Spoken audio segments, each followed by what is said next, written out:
Hey everybody, it's Stephanie again. How are y'all doing today? I wanted to do another review for you on some product or a product that I got at Sephora, especially since today is the last day of the BIB sale. And what that means is if you have spent enough money to have a BIB status, then you got a free code for 20% off of all of your purchases. Now I did purchase this beautiful little lovely at Sephora online, but it was not during the sale, so I just want to specify that. This is the Guerlain Crazy Pearls powder, illuminating powder, excuse me, and it says Pure Radiance face powder. And I'm sorry, some of this, if I'm kind of pausing in between what I'm reading, this is a French brand, so a lot of things are in French. And it is 30 grams net weight. This is definitely the first kind of luxury, super high-end makeup product that I have purchased. And I'll have to kind of say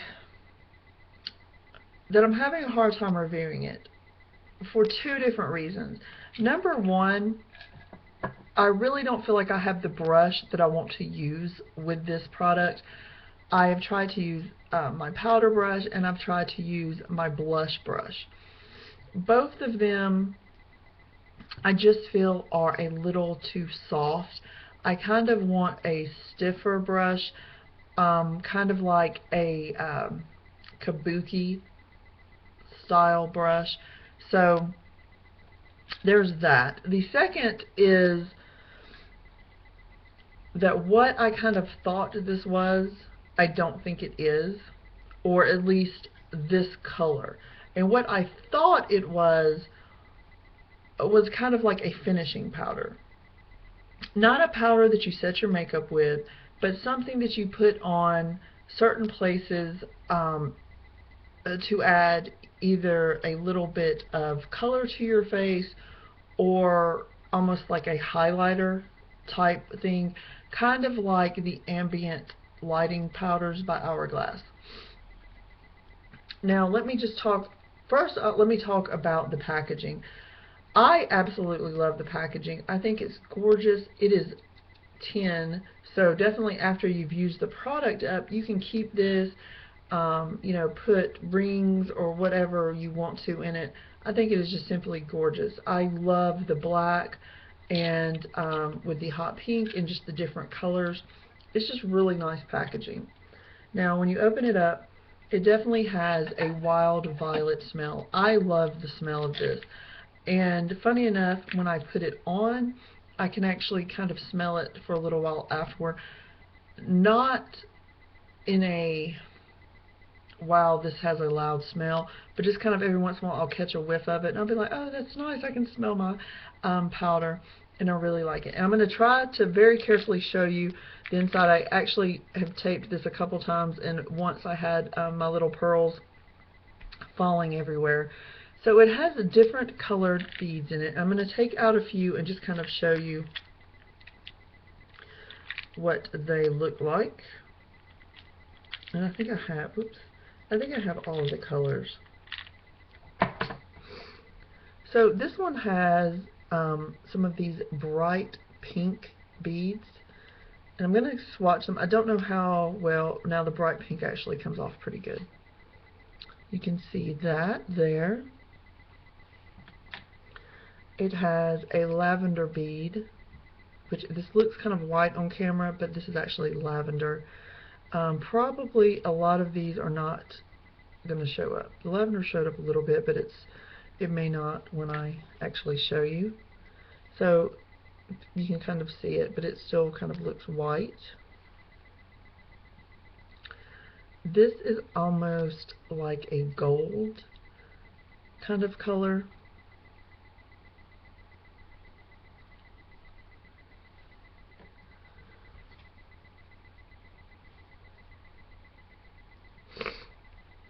And this is a white, definitely like a bright white with like a metallic sheen.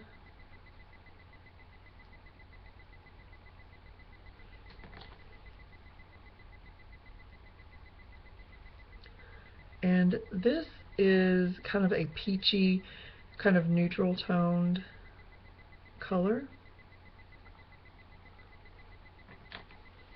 Okay. So they actually are showing up a little bit better than I thought they would.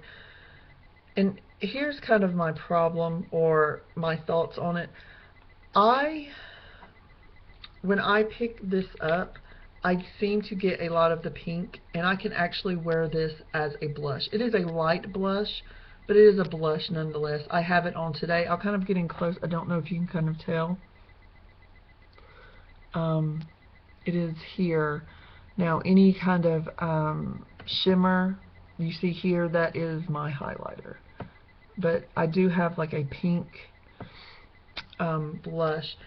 When I try to put this on as like an illuminating powder or a highlight, it is just way too pink. Now, some of it just may be my skin tone. I do tend to have like pink undertones, so I don't necessarily want to, you know, intensify the pinkness of my skin like by putting pink powder everywhere. When I get a kabuki brush, I want to take out the pink, because that's what's good about it. You can take out some of the pink, you can, you know, whatever colors you want to do, and try to get some of the white with metallic sheen and maybe the lavender, and I think that may be like a really pretty kind of illuminating powder. This color here is almost, you know, skin toned, where if you had all of this, you know, you may even be able to set your makeup with that. The gold, you can kind of add it to the pink to make kind of a rose gold, so that's pretty. So I do really, really like this, and I'm glad I have it, but it's almost like it really wasn't what I was wanting it to be or what I thought it was going to be. It is a really nicely made product. You can tell that, you know, the packaging and just the pearls themselves are a nice high quality product. Do I think it is necessarily worth the price? Or it's something that you kind of have to have? No, I don't really think that it's something you have to have. Right now, I kind of feel like I bought a really expensive blush that is not that pigmented. That is kind of where my head is with it right now. I would have preferred that I actually bought the Hourglass Ambient Lighting Powder palette, or even the NARS Guy Boudin, which I know that's not how it's pronounced because it's supposed to be French, but I'm sorry. You know, that's how I've heard it pronounced a couple times. I've only heard the correct pronunciation once. I would have preferred that I'd bought that. So while I'm happy that I have this, because for collector reasons, I guess, I do love the tin, it's not necessarily what I was hoping it would be or wanting it to be, if that makes any sense. And I'm sorry this kind of review is just kind of scattered, but this is really my thoughts on the product. And I may come back to you at some point and say, okay, I got a kabuki brush and I absolutely love it now. I just need to take out some of the pink, just use the pink for blush, you know. And that could definitely happen. I have tried to do that just with my powder brushes, and I'm not really still liking the look of that. So again, I apologize that this review was kind of scrambled and scattered, but some products you just feel that way. You kind of feel, you know, kind of like I want to love it, but I like it. I don't completely love it, and it's not all the product's fault that I don't completely love it. Some of it is just I had different expectations of what it was. I will talk to you guys later. I love y'all as always, and bye-bye for now.